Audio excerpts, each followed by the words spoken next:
Okay, this is 14.64. It says, at a certain temperature, the following data were collected for the reaction, shown right here. Then it has a table with initial concentrations of the reactants and initial rate of formation for the one of the products. It says, determine the rate law and the rate constant as correct units for the reaction. So we know that the rate law is going to look like this. Rate equals K times concentration of the reactants raised to some power. We don't know what the powers are yet though. And that's where the table's going to come in. So what we're going to look at is we're going to compare the reactions in the table. The first ones we're going to look at is we're going to look at between reaction number 1 and number 2. And in that reaction, the concentration of the first reactant is changed. So what we can do to figure out by how much it was increased is divide so what I did was I divided the concentration of the concentration of this reactant in the second reaction by the concentration of this reactant in the first. So it was 0.78 divided by 0.12. And when I got that, so you know that it was increased by 6.5 between 1 and 2. This concentration was multiplied 6.5 times. That changed the rate of formation for your product also by a factor of 6.5. Got that by dividing the rate of formation of 2 by the rate of formation of 1 to find out what the change was. And so since they both changed by the same factor, we know that it's first order, so the x is going to equal 1. Now we need to find our exponent for our hydrogen.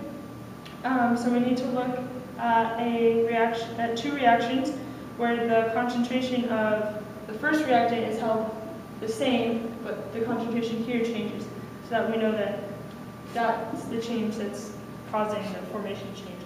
So when you look at that, we can use the first reaction and the third reaction. So we're going to be looking between 1 and 3. The concentration of H2 is actually changed by a factor of 1.3. And I got that by dividing the concentration of H2 in reaction 1 by the concentration in reaction 3. I'm going to do the same thing for the rate of formation. Divide the rate of formation in 1 by the rate of formation in 3, and you see that it also changes by 1.3. So since they're the same, you know that your y is also equal to 1. So now we know it's a first order reaction where both of these are 1. And all we have to do is plug in the values for one of the reactions from the table into this equation and solve for K. So the one that I chose to plug my values in from was the first reaction in the table, where the rate was 0.0015. And the K is what we're looking for. This concentration was 0.12. And this concentration was also 0.12. And then when you solve through everything, you're going to multiply these and then divide on both sides, just simple algebra. You end up with K 0.104.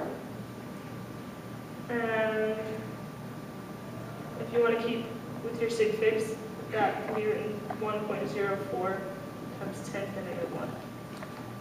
To get the units, we're going to do the units off to the side. It's just like how I like to do the units.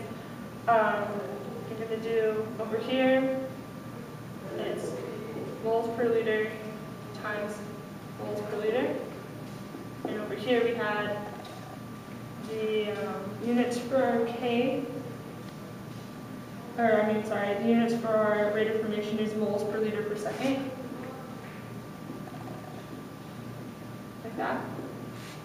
And then what we did was we multiplied them together, so it ended up being moles squared over liter squared. And then we divided, which can be the same as flipping it over and multiplying. So really we're multiplying this side by,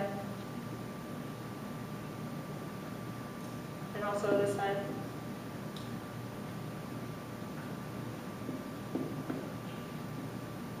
And so that side all got canceled out. And one of the moles got canceled out, one of the liters got canceled out, and we're left with that. So we ended up with, for our units, liters per moles per second. So that's the units here. And that's made that problem. 14.66. Data for the decomposition of SO2, CO2 according to the equation were given in problem 14.46. Show graphically that these data fit a first order rate law. Graphically determine the rate constant for the reaction. So what you're going to want to do first is you're going to set up a graph where you've got time set as the x-axis and the ln of the SO2, CO2 on the y-axis. And you're able to show that this is a first order reaction simply by the form of the graph that you get. This is a linear graph, and so when it's linear, in this case, you just know and assume that it's going to be first order. And then also to find the k-value is just going to be the slope, which is just going to be delta y over delta x. So you can plot this on an Excel spreadsheet and plug in specific data points, and then find what the change in the y over the change in the x is going to be. And when you do that, you get 1.32 times 10 to the negative 3 minutes. So, anyways, that's how you solve for that one.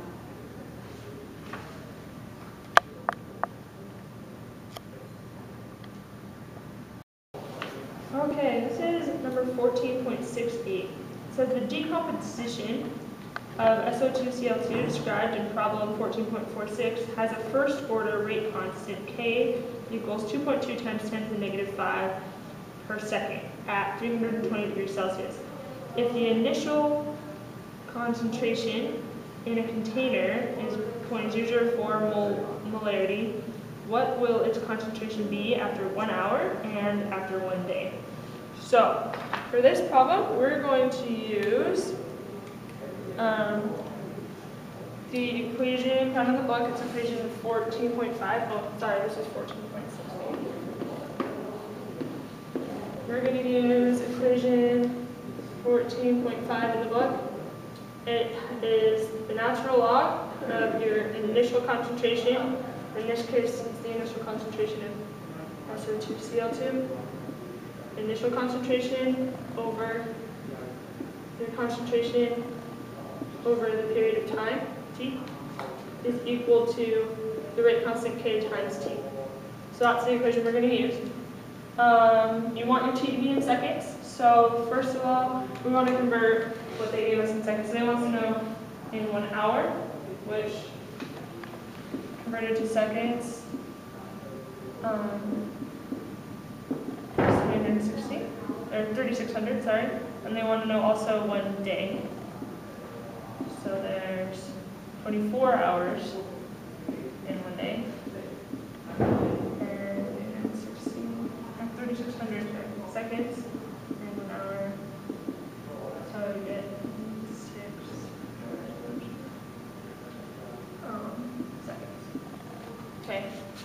hopefully everyone knows how to do that. That's just dimensional analysis. I might actually erase those in a little bit to get some more room. But anyways, first let's do for 1 hour. I'm just gonna plug things in here.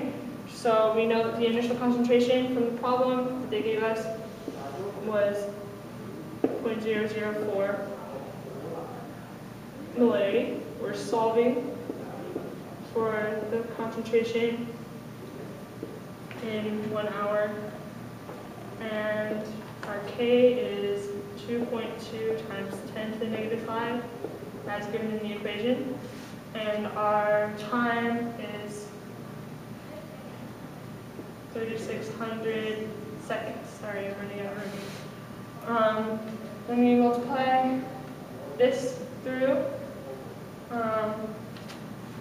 we're going to get the natural log of 0.004. As opposed to writing this every time, I'm just going to change it to x, because we're really just solving for any variable. Or you can symbolize it by any variable. That multiplied through is 0.792. To get rid of the natural log, you raise it to the e. So then you end up with 0.004 over x equals 1.08. If you divide 0.004 divided by 0.08 times by on both sides, you end up with x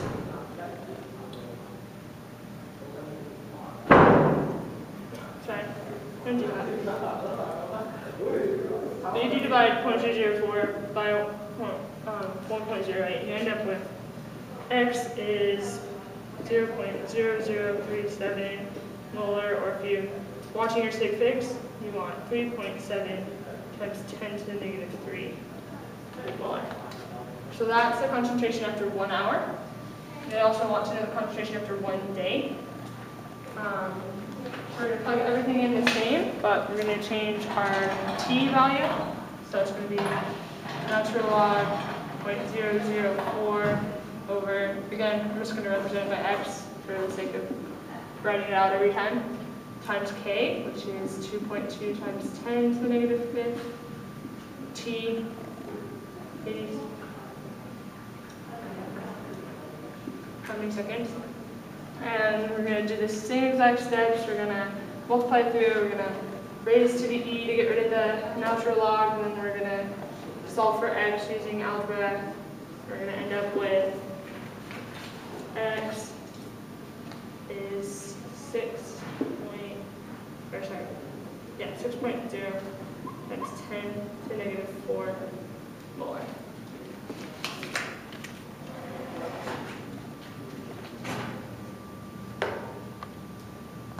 14.70. If it takes 75 minutes for the concentration of a reactant to drop to 25% of its initial value in a first order reaction, what is the rate constant for the equation in the units per minute?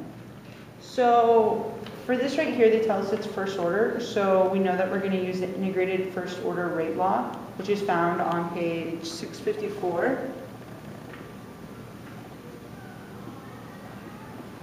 And that written out is just this. Ln initial concentration of A with time. So this is the initial concentration, and this is the concentration after a certain point, after a certain time. Is going to equal KT. And they want to know the rate constant, so that's what we're looking for. We're trying to solve for K. And so we'll just use what they gave us. We know that it's after 75 minutes. So we need to convert this to seconds. And so that is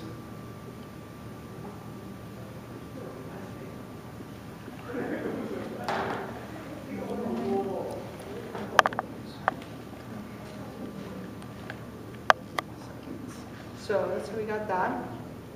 And then also they tell us that it's decreased to the initial concentration is decreased to 25%. So initial concentration is, we're going to assume that it is 1. We have 100% of that. And then concentration of it after a certain period of time is now 25%, otherwise known as 0.25. So now we just take this information and we're going to plug it back in here to solve for today. So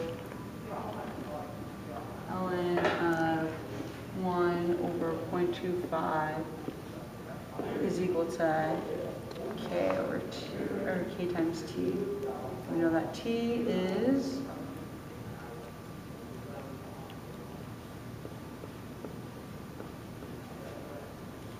so when we divide that out, we get k is equal to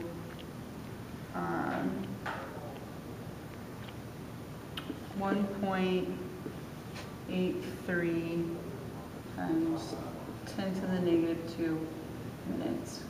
Because in the instructions they ask for minutes, so get that?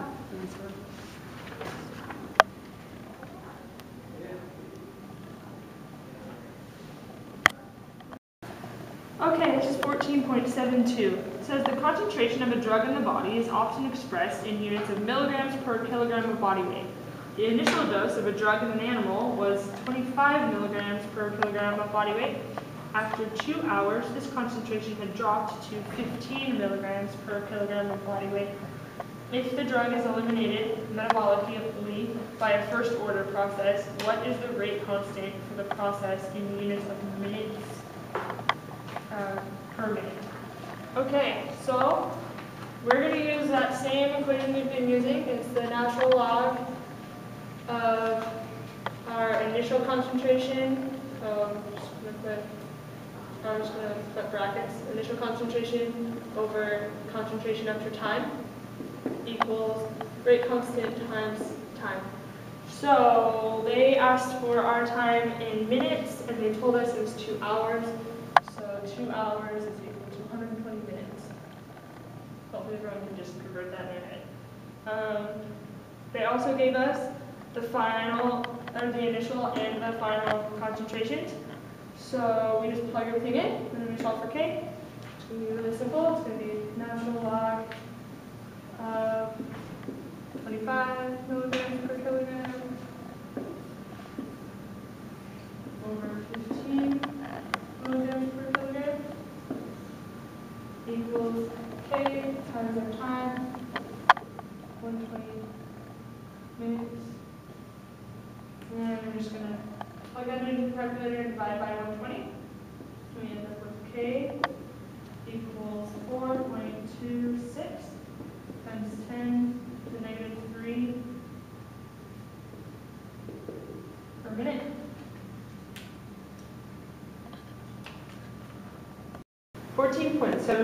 Hydrogen iodine decomposes according to the equation. The reaction is second order and has a rate constant equal to 1.6 times 10 to the negative third liters per mole per second at 750 degrees Celsius. If the initial concentration of hydrogen iodide is in a container, if the initial concentration of hydrogen iodide in a container is 3.4 times 10 to the negative second molarity, how many minutes will it take for the concentration to be reduced to 8 times 10 to the negative 4 molarity? All right, so in this equation they tell us an important thing, that it is second order, and that is going to determine the equation that we use to set up the problem. So if it's second order, we're going to use the integrated second order rate law, which is found on page 6621, and it looks as follows. Concentration of B with time minus 1 concentration of B initial is equal to rate constant times time. So also in this, in the problem, they give us some important information. They give us the rate constant. We know that K is equal to 1.6 times 10 to the negative 3. And they tell us the initial concentration and the final concentration. So I'm just going to plug those values right into our equation. So initial concentration is 3.4 times 10 to the negative 2, and the concentration with time is 8.0 times 10 to the negative 4. And you know that the rate constant is what we just put down. So 1.6 times 10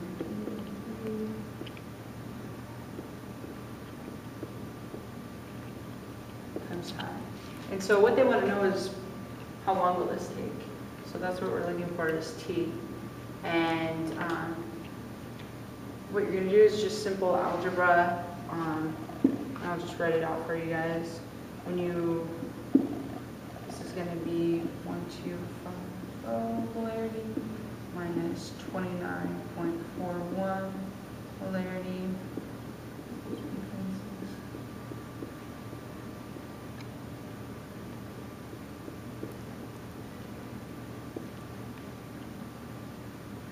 And then from there we get T equals 7.6 times 10 to the 5th seconds. And so they want it in minutes. So really easy. There are 60 seconds in 1 minute. So then we're going to get 1.27 times 10 to the 4th minutes. And that's the answer.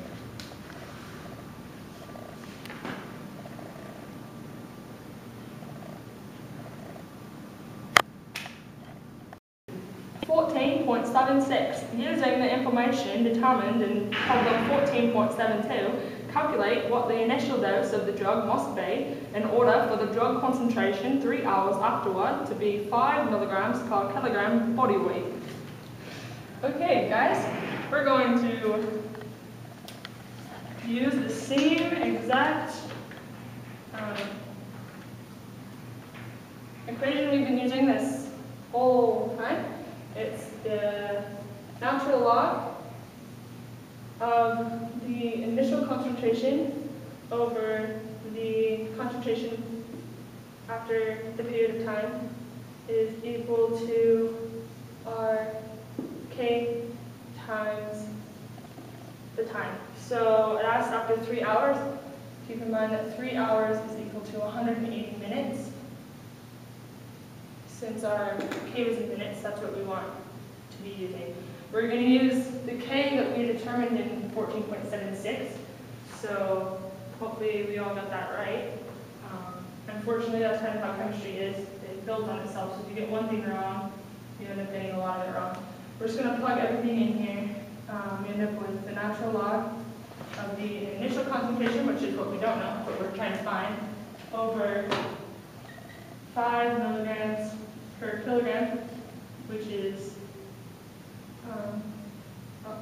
180 minutes. That's what they said in the problem is the concentration we're trying to get. And we're going to multiply that by the K we got in 14.72, which is 4.26 times 10 to the negative 3 per minute times 180 minutes. And we're just going to use algebra, multiply that through, and then raise everything to the E. And you end up with the initial concentration over 5 is 2.15 when you multiply it and raise to the E. So I'm just going to times both sides by 5. And you get the initial concentration to be is equal to 10.76 molar. And that's the answer.